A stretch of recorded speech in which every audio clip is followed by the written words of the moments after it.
Cuando se calma el bullicio de la ciudad y se van apagando las luces de la casa, se enciende la luz del entendimiento. Desde este momento comienza Puerto de Libros, Librería Radiofónica, programa que contiene todos sus elementos tipo A. Puede ser escuchado por niños, niñas y adolescentes sin la supervisión de padres, madres o representantes. Comienza Puerto de Libros, Librería Radiofónica.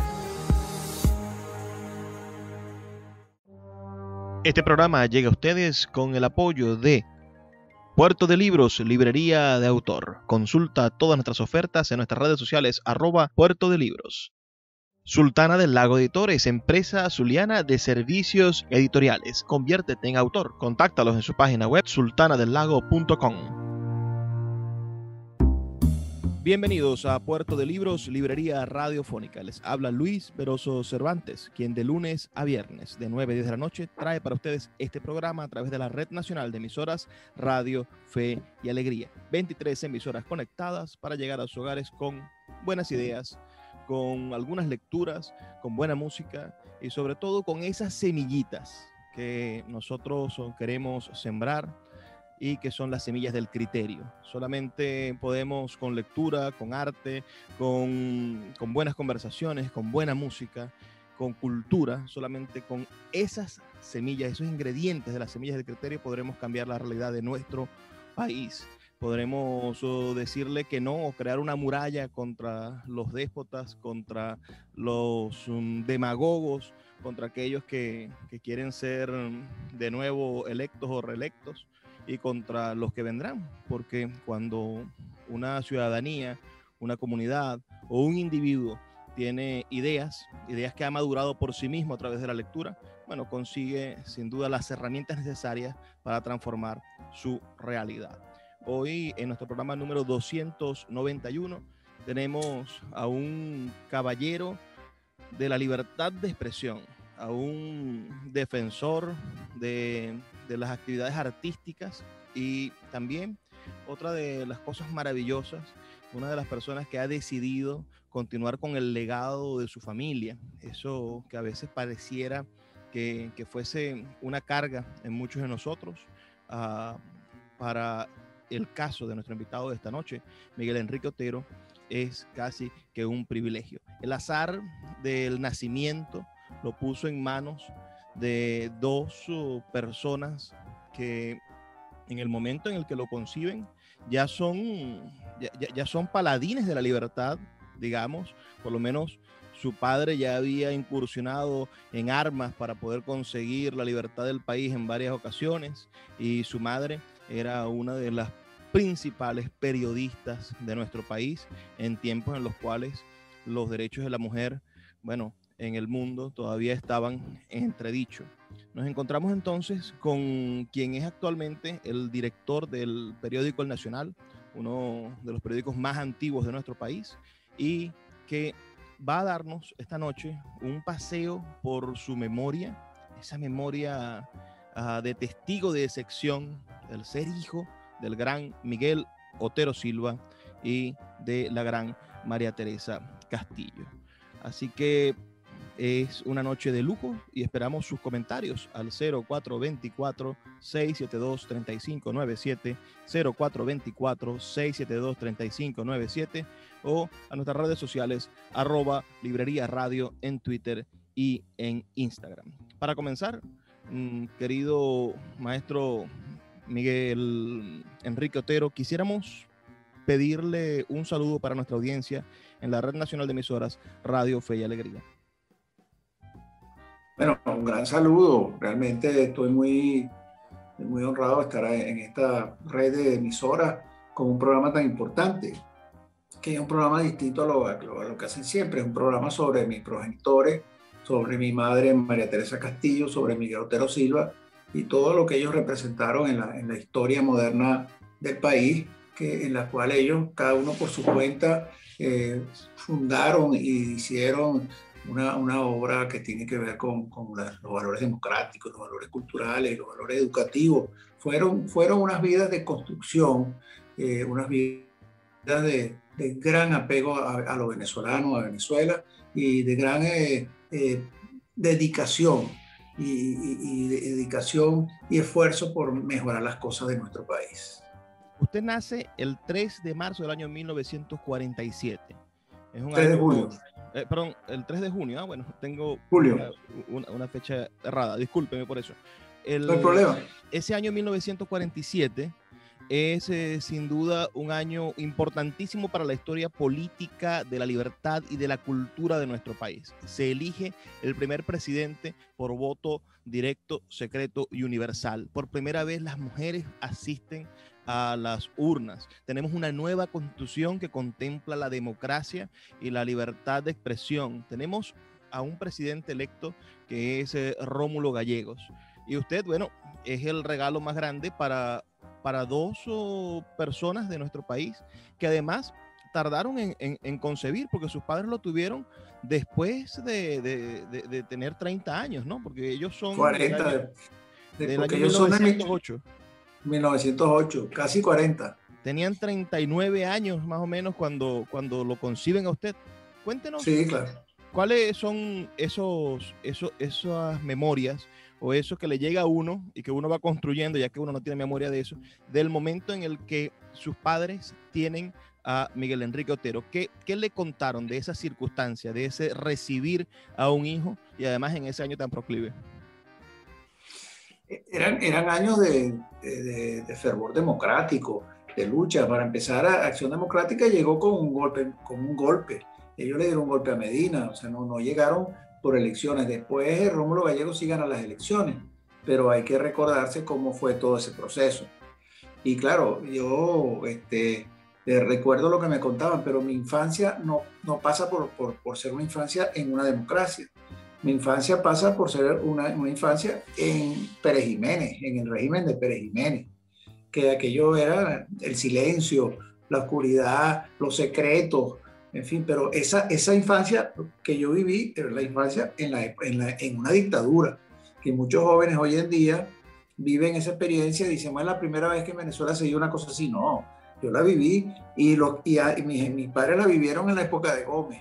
Esa ha sido la historia que se ha repetido en Venezuela, la historia del terror y la historia de las dictaduras. Pero la época de Gallegos y de Medina y todo, la época de Medina fue una vida muy democrática, muy tranquila para Venezuela. En la época ya de Gallegos ya empieza un fervor, una desestabilización que termina con el golpe de Pérez Jiménez y su gente. Pero en los años míos de mi infancia pasan en la dictadura. Yo te llegué a los 10 años cuando tumban a Pérez Jiménez. Entonces toda esa infancia fue así. Es más, mi cumpleaños era el 3 de julio y Pérez Jiménez hacía un simulacro militar el 3 de junio en Caracas. Me lo recuerdo perfectamente porque era el día de mi cumpleaños. No se podía hacer. Era toque de queda. Es una cosa que la gente no, solamente los de cierta edad se recuerdan. Era toque de queda.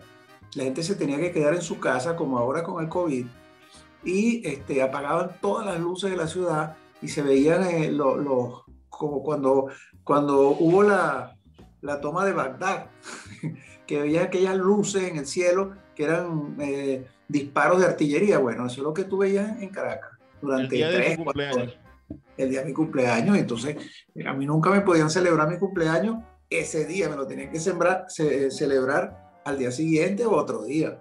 Esa era la Semana de la Patria. Había la Semana de la Patria, que empezaba con el simulacro y terminaba con el 5 de julio. El periódico El Nacional nace antes de que usted naciera, 5 años antes, 4 años antes, en 1943. Pero era un pequeño periódico, pensemos, frente a un periódico que iba irrumpiendo en el mundo democrático en el momento en el que usted era un niño. En esa época del perjimenismo y después en ese periodo de transición, que usted ya tendría 11, 12 años, ¿qué recuerda del periódico? ¿Qué recuerda de la labor de su padre en el Nacional? Sí, efectivamente, el periódico se fundó en el 43. El primer ejemplar salió el 3 de agosto del 43. mi abuelo había comprado una rotativa en Boston, porque mi padre había sido periodista, tenía un periódico que se llamaba El Morrocoy Azul, un periódico humorístico, que era muy, muy exitoso. Entonces mi abuelo, que era un industrial, él había fundado la electricidad de Barcelona, él dijo, mira, esto no puede ser, el periodismo que tienes no puede ser por una mamá de gallo. Entonces fue y compró la rotativa en Boston, se la trajo en medio de la Guerra Mundial. Era un periódico que habían cerrado porque era un periódico nazi en Boston. Claro, lo cerraron en medio de la guerra. Entonces lo trajo sorteando los submarinos alemanes que se volaban todo barco de carga que pasaba y montaron montaron la rotativa y montaron el periódico. Y ese periódico tenía que salir el 3 de julio, el día de mi cumpleaños, pero no funcionaron las máquinas y tuvo que salir el 3 de agosto. Es curioso y yo nací el 3 de julio, porque eso fue mucho antes de que yo naciera. Claro, claro. Entonces, bueno, ¿qué recuerdo yo? Bueno, los años de Pérez Jiménez eran unos años un poco lúgubres, pero la dictadura estilo Pérez Jiménez, que no cerraban los periódicos como en otras dictaduras donde cerraban y ponían preso a todo el mundo. Entonces ellos tenían un sistema que era la censura previa. La censura previa era que ellos ponían un censor, un ciudadano que se sentaba en un escritorio y todos los materiales que iban a salir él los veía antes. Claro, eso se podía hacer cuando era el linotipo, la impresión en plomo. Hoy sería complicadísimo donde tú no ves el periódico por donde está marchando cuando es un periódico hecho totalmente por internet. Y entonces esa censura previa era la que le garantizaba al periódico su subsistencia. No salió nada, que este artículo lo eliminaron. Algunos se publicaban con seudónimo, no sé, habían Cotepa Delgado o Mujica. Muchos de ellos publicaban con seudónimo, pero no los reconocían porque ellos se cuidaban mucho. Claro, hoy en día las dictaduras no tienen censura previa. Aquí es punitiva posterior, es post. O sea, es distinta la censura previa. Y convocan la autocensura, ¿no? Es decir, a través del miedo. Bueno, porque es la censura del castigo. Si tú publicas lo que tú quieras, pero si publicas una cosa que a nosotros no nos gusta, te vamos a castigar. Y eso es lo que hacen. Una cosa mucho, las dictaduras posmodernas son distintas a las dictaduras antiguas. Vamos a hacer una pausa, maestro Miguel Enrique. Vamos a escuchar las campañas que tienen Radio Fe y Alegría para todos nosotros. Recuerden que los que nos están escuchando pueden enviar sus comentarios al 0424-672-3597 con nuestras redes sociales @Librería Radio en Twitter y en Instagram. Son solamente 2 minutos. Ya volvemos con más de Puerto de Libros, Librería Radiofónica. Escuchas Puerto de Libros con el poeta Luis Peroso Cervantes. Síguenos en Twitter e Instagram como @Librería Radio. El poeta Luis Peroso Cervantes le acompaña en Puerto de Libros, Librería Radiofónica, por Radio Fe y Alegría, con todas las voces.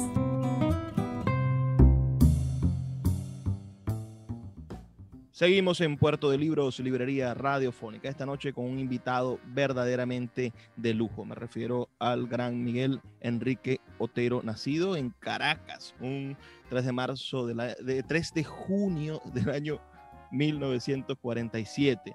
Es el actual director del periódico El Nacional y, bueno, ha estado en el medio de una marejada de situaciones contemporáneas en las cuales podríamos nosotros dedicar horas a conversar sobre su visión de la diagnosis de lo que sucede en el país actualmente y quizás de lo que sucede en el futuro, pero me gustaría dedicar este programa a hablar de algo que es sin duda nuestro más hermoso patrimonio y ejemplo a seguir, que son nuestros hombres y mujeres venezolanos que se enfrentaron a dictaduras, que se enfrentaron al oprobio de la ignorancia en el poder y que también dieron la oportunidad de construir instituciones que conformaron la ciudadanía de nuestra nación.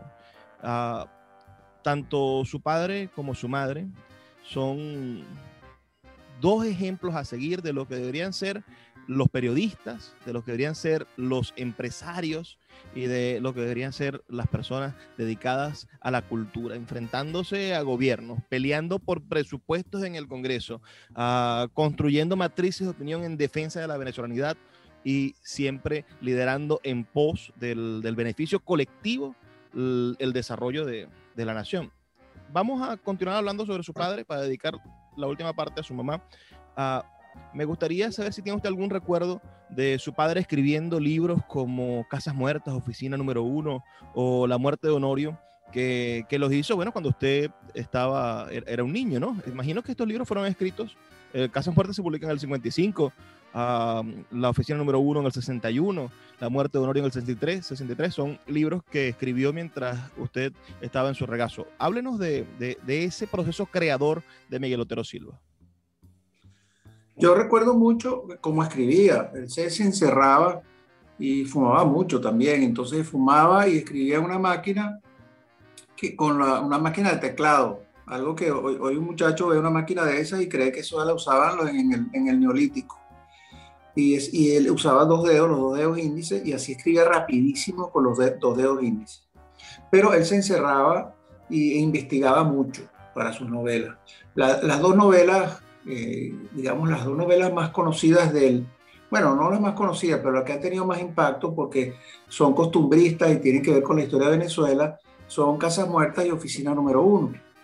Casas Muertas, que representa, que es una historia costumbrista sobre la destrucción de Ortiz, que no es sino la decadencia de la Venezuela rural, y Oficina Número 1, que es el desorden del crecimiento de la Venezuela petrolera, con los mismos personajes, con historias, y él todo se documentaba muchísimo.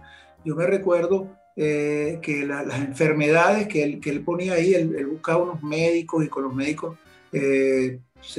pasábamos horas interrogándole cómo es la hemofilia, cómo es el paludismo, cómo son todas esas enfermedades, cómo son los síntomas en los sectores populares, en los sectores campesinos, porque no era en el sector urbano donde nosotros vivíamos. Y bueno, producía esa novela, le costaba mucho trabajo, pasaba muchos días encerrado.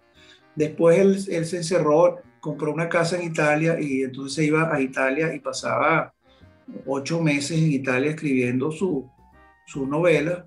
Y bueno, nosotros iríamos en el verano, si acaso. Entonces pasaba todo aislado escribiendo las novelas. No es como otros escritores que los escriben en sus casas y tienen otros trabajos. Y no, él se aislaba. El periódico lo delegaba totalmente. No tenía nada que ver con el periódico, a menos que hubiera una crisis muy, muy grande.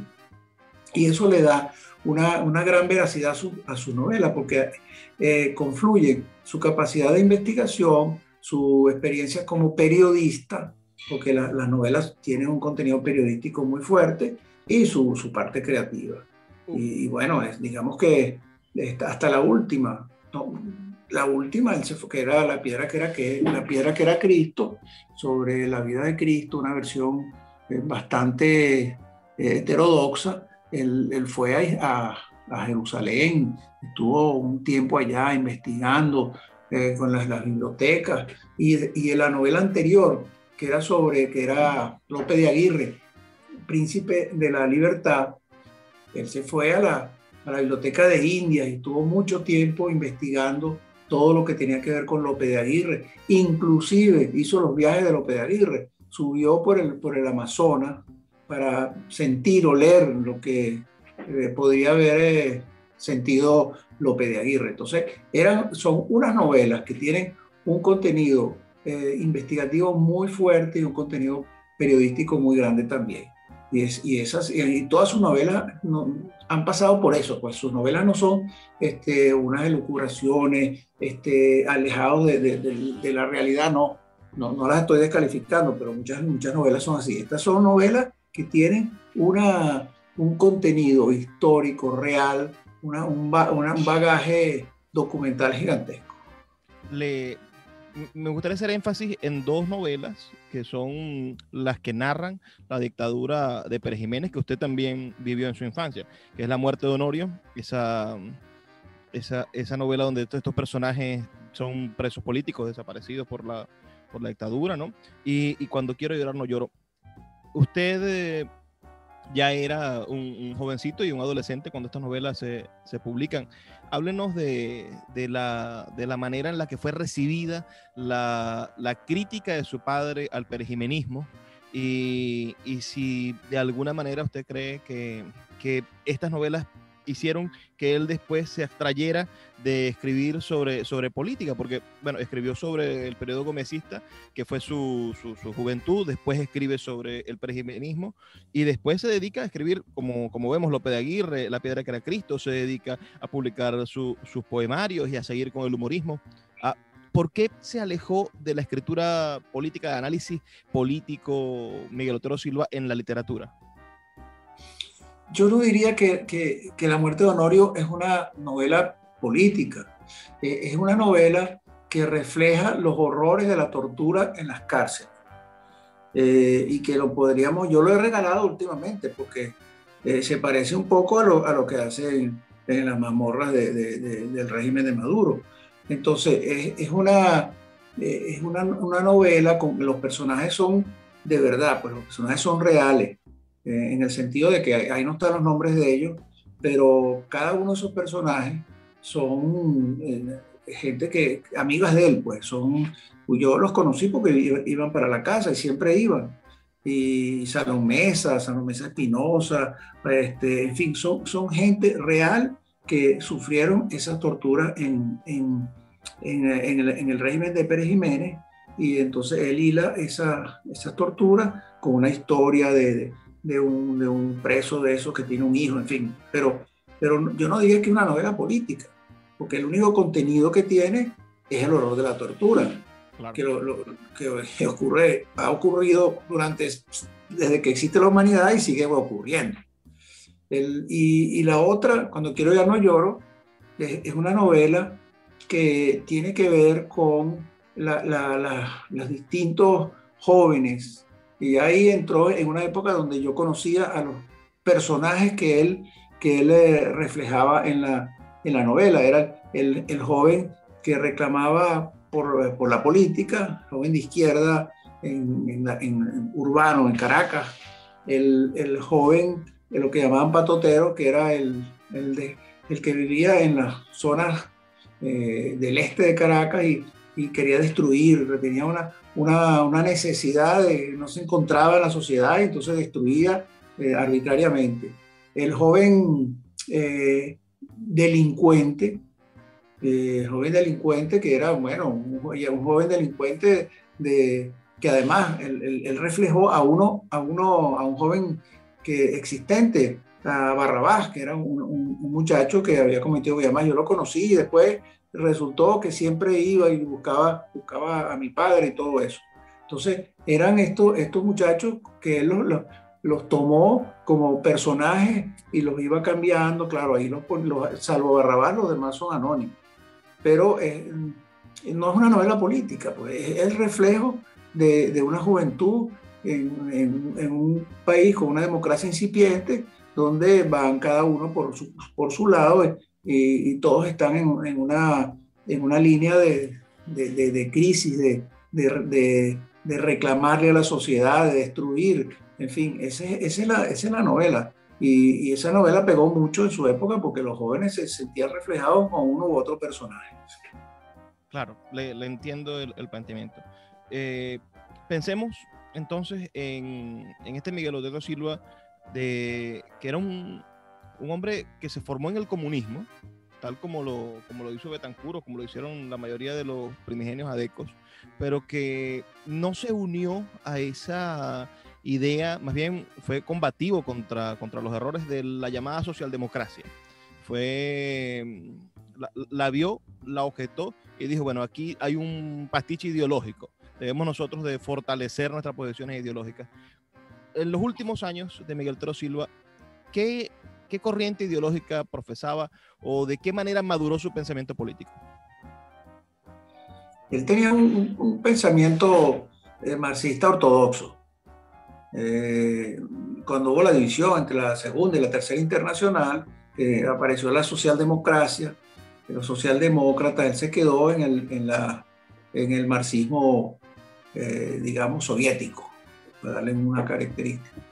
Y aunque él militó mucho, fundó el Partido Comunista de Costa Rica, por ejemplo, pero en lo que entró en el mundo periodístico dejó todo aquello.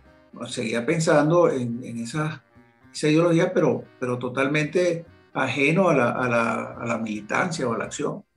Y al final, cuando los cubanos implantan el modelo del foquismo, que es el modelo de Che Guevara, el modelo de instaurar una guerrilla en un país, y que los campesinos iban a apoyar la guerrilla, iban a tomar el poder y iban a desarrollar una dictadura del proletariado estilo Cuba, que no es el proletariado nada. Ahí él se distanció totalmente, y los rusos también, o sea, todos esos ortodoxos comunistas se distanciaron de ese modelo que fracasó aparatosamente. Claro, el otro también fracasó, o sea, todo eso fracasó. O sea, si vamos al mundo del fracaso, todo eso fracasó. Y si hubiera vivido esta época, yo estoy seguro que él con Chávez no hubiera querido nada, ni con Maduro, ni nada menos. Esto no tiene nada que ver con izquierda. Claro, lo entiendo. Vamos a hacer otra pausa. Son solamente 2 minutos. Recuerden sus comentarios al 0424-672-3597 y ya volvemos con más de Puerto de Libros, Librería Radiofónica. Síguenos en @Librería Radio.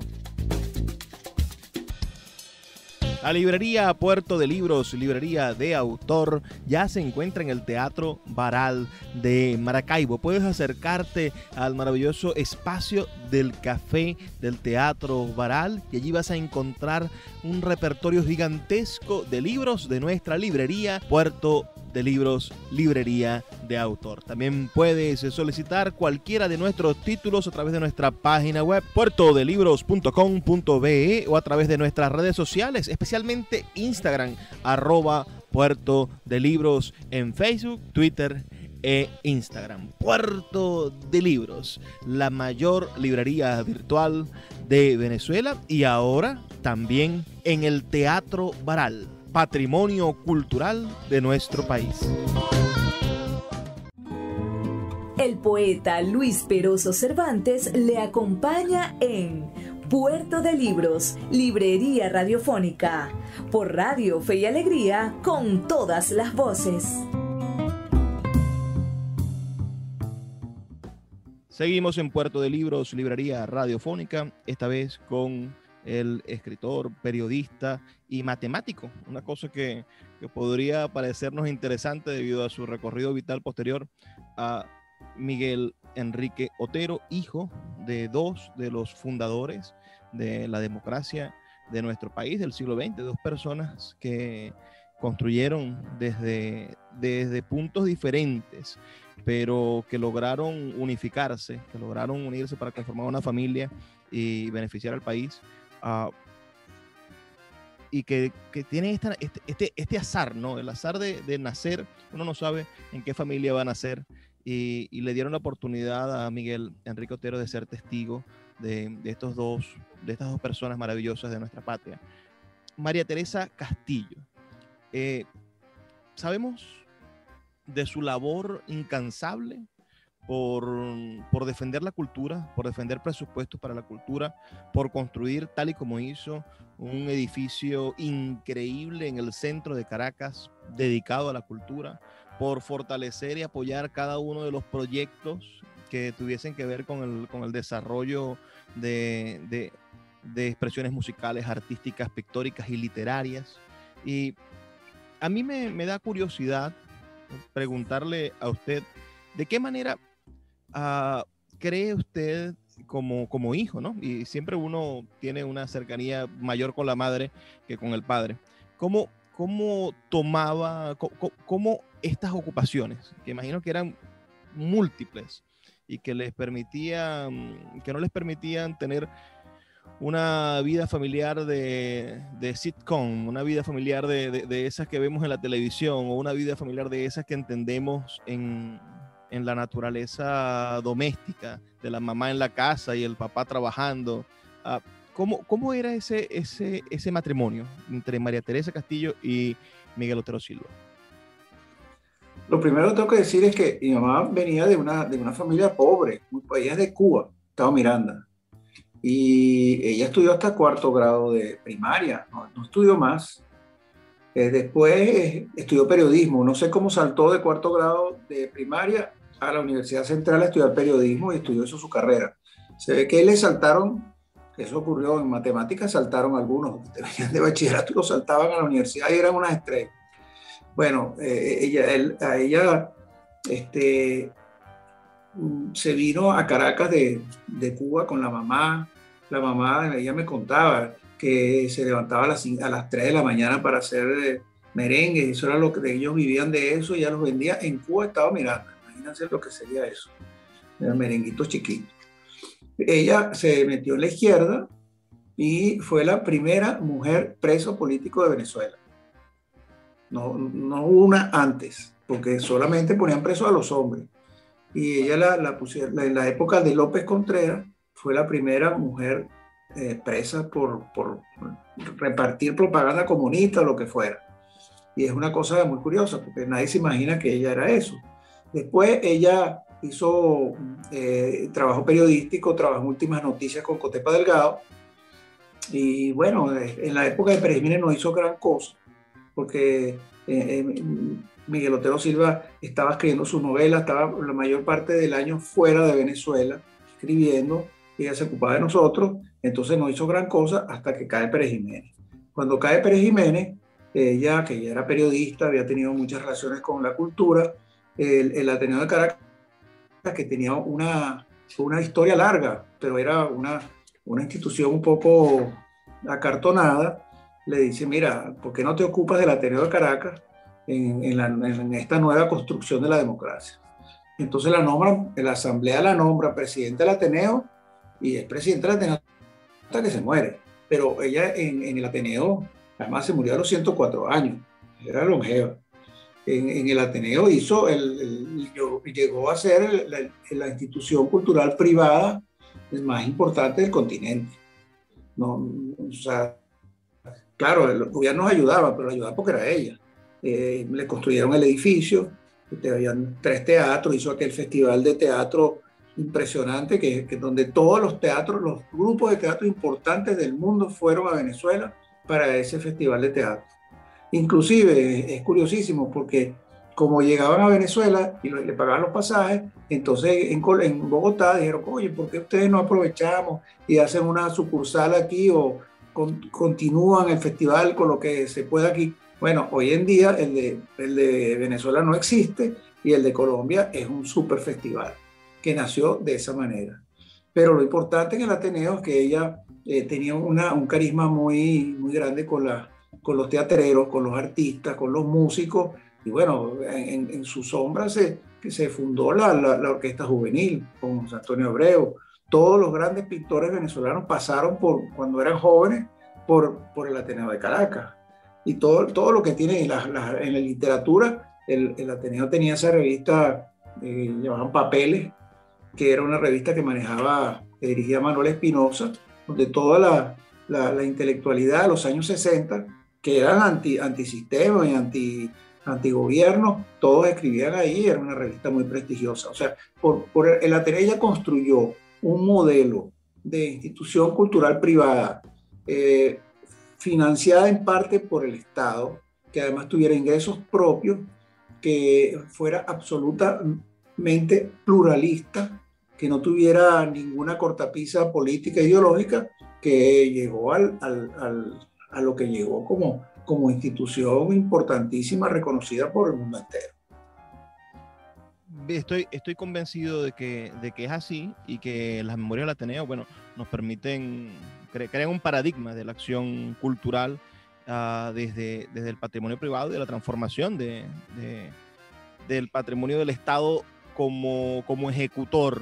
Es decir, el Estado siempre había sido el ejecutor de la cultura y llega el Ateneo a convertirse en una vanguardia de la acción privada en la ejecución cultural. Pero pienso en lo más doméstico. en usted como su hijo, en su matrimonio, en la construcción. ¿Cómo esta mujer logra transformar el paradigma de la mujer venezolana? Ya sabemos que era una comunista, ya sabemos que estuvo en Estados Unidos y la sacaron por estar enlistada como comunista, ya sabemos que fue una de las primeras periodistas, pero ¿cómo logra ella definir esa esencia nueva de la mujer venezolana? Que ya no es la mujer sometida, sino que es una mujer sumamente contemporánea, en los años 60, que es una mujer que da ejemplos de liderazgo y que ha construido todo este legado que hoy estamos analizando. Que para usted, que fue testigo de sección, ¿cómo podría describir esa relación del día a día con María Teresa Castillo? Y la verdad es que los 10 años, hasta los 10 años míos y de mi hermana, somos dos nada más, ella se ocupó solo de nosotros. Fueron los 10 años de Pérez Jiménez. Ella a los 10 años de Pérez Jiménez se dedicó a sus hijos.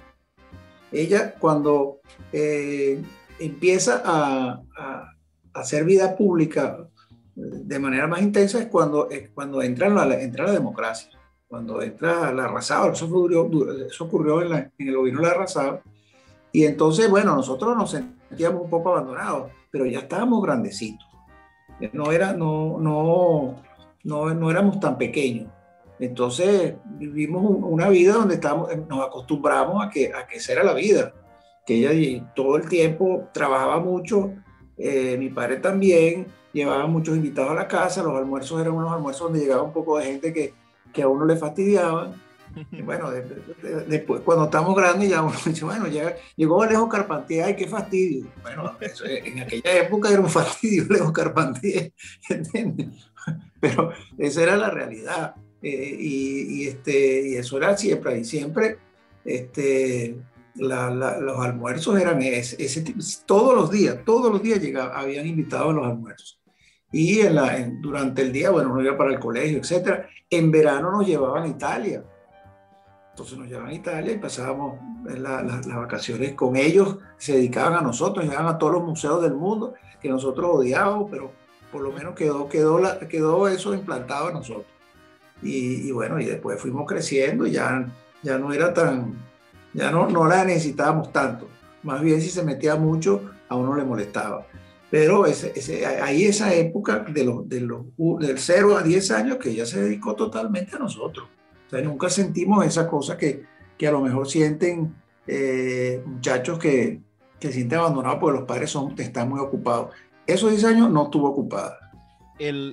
Ahora le pregunto por el periodo en el que usted trabajó con ella en la directiva del Ateneo. ¿Eso fue antes de que usted decidiera o recibiera el legado de la dirección del periódico?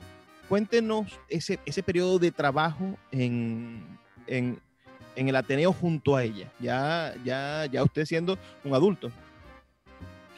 Ella fue muy generosa conmigo en el sentido de que yo fui el que me interesó. Yo quiero trabajar y bueno, vente. Y la asamblea me eligió secretario general y yo tenía otra mentalidad. Entonces estábamos chocando todo el tiempo porque ella tenía la mentalidad de que antigua, que todo tenía que ser gratis, que sus amigos, que era la relación personal o sea, yo era un poco más moderno. Entonces yo decía, no, aquí tiene que haber un gerente que haga esto, otro gerente que haga, no, gerentes, eso es para la Pexicola, eso no es para nosotros.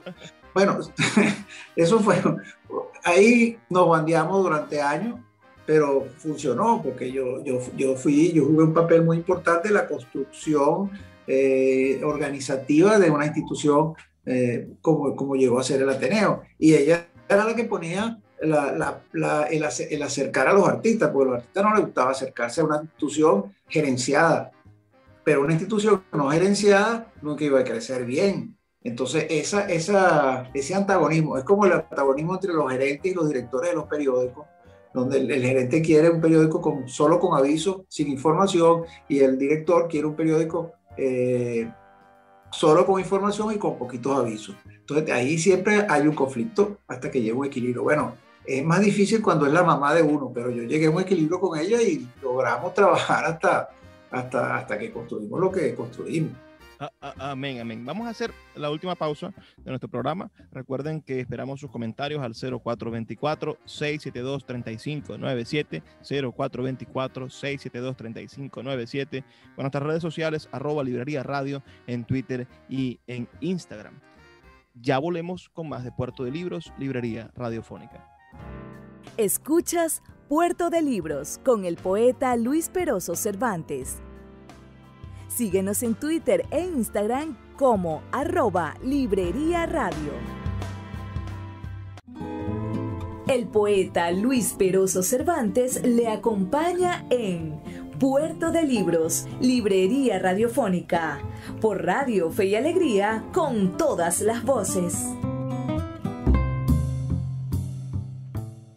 Seguimos ya al último segmento de nuestro programa. Hemos tenido una noche maravillosa en compañía de Miguel Enrique Otero.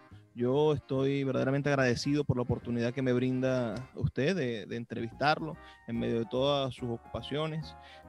Me gustaría que habláramos del momento en el que se da esa decisión personal suya, porque bueno, su papá siempre tuvo grandes y distinguidos directores del periódico, pero usted decide asumir el reto de dirigir el periódico y de llevarlo por un camino de modernización, porque bueno, el Nacional ahorita sigue siendo el periódico más moderno de Venezuela, y en los años 80 decidió hacer ampliaciones que eran insospechadas. Por ejemplo, aquí en Maracaibo intentó crear un Nacional de Occidente, intentar distribuir y hacer que el Nacional fuese muchísimo más nacional, en el sentido de cumplir con la premisa del periódico. Háblenos de eso, y si tiene que ver de alguna manera con un apego sentimental hacia su padre, ¿no? Porque su padre fallece en esa década de los 80,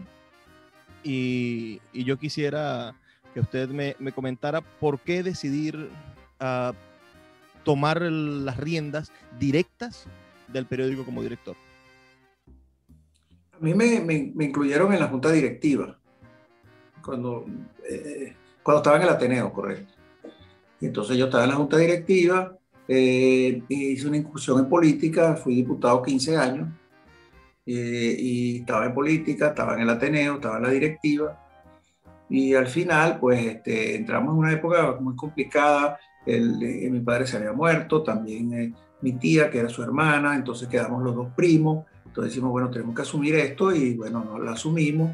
Él fue presidente, yo era vicepresidente, y al final él decidió que él se iba del país, vendió su parte, y bueno, yo la compré y me buscó unos socios también con su parte, y bueno, asumí la presidencia y la dirección del periódico hasta el día de hoy.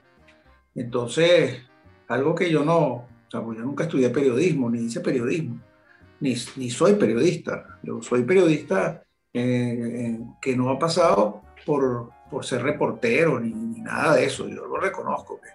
Mi capacidad de manejar un periódico no pasa por la experiencia de reportero, sino por la experiencia de vida y por la experiencia del Ateneo, la política, todo lo que yo estudié, etcétera, etcétera, etcétera. Pero bueno, me dediqué a eso, y bueno, nosotros dimos muchas luchas. Un periódico como el Nacional siempre está peleando con todo el mundo porque es muy crítico, siempre está en la oposición de los gobiernos. Entonces, claro, la oposición lo considera su periódico hasta que llega al gobierno. Al rato empiezan a incumplir las promesas, el Nacional empieza a criticarlo, y bueno, pasa lo que ha pasado con todos los gobiernos, y el más crítico ha sido este último, donde no solamente no aceptan la crítica, sino que quieren acabar con todos los periódicos, y han acabado con todos los periódicos. Entonces, bueno, esa ha sido la vida hasta que con la demanda que nos introdujo de Diosdado Cabello, pues me pusieron medidas cautelares, que es la manera como ellos criminalizan a la disidencia, y me tuve que ir del país. Tengo 5 años en España, viviendo en España, mientras espero que aquello cambie para regresar inmediatamente a seguir haciendo lo que hacía. Años 90 años 2000 y esta última década, segunda década del siglo. Más o menos, pensemos que son unos 30 años con usted a la cabeza de este periódico firmemente.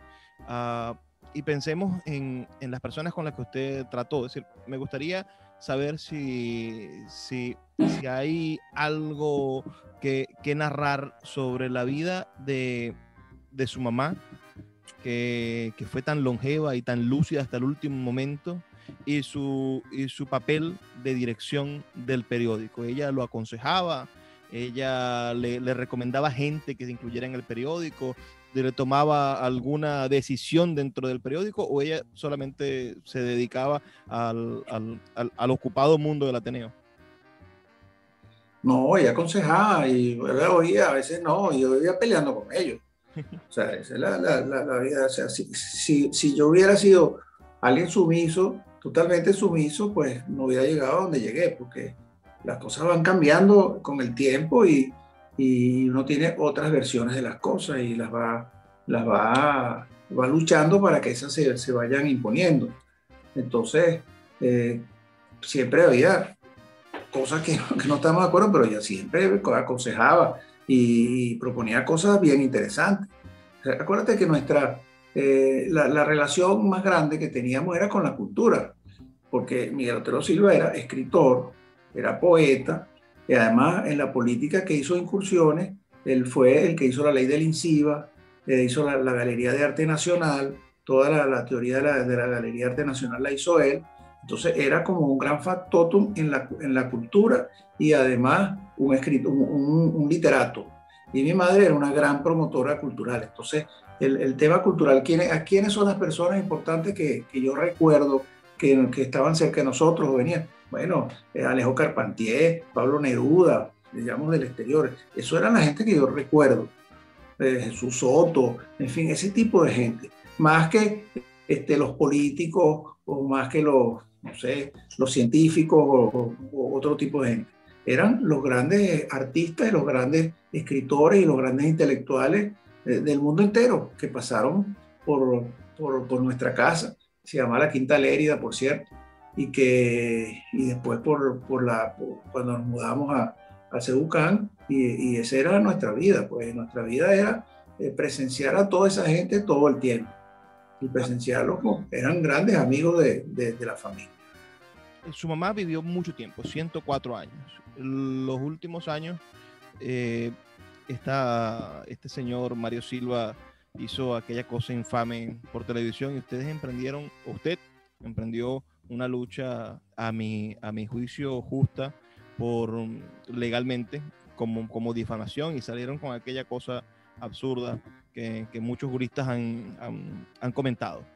Pero ella, como la dama lúcida que era hasta el último momento, ¿qué opinión tenía de lo que vivía Venezuela y sobre ese capítulo tan desagradable?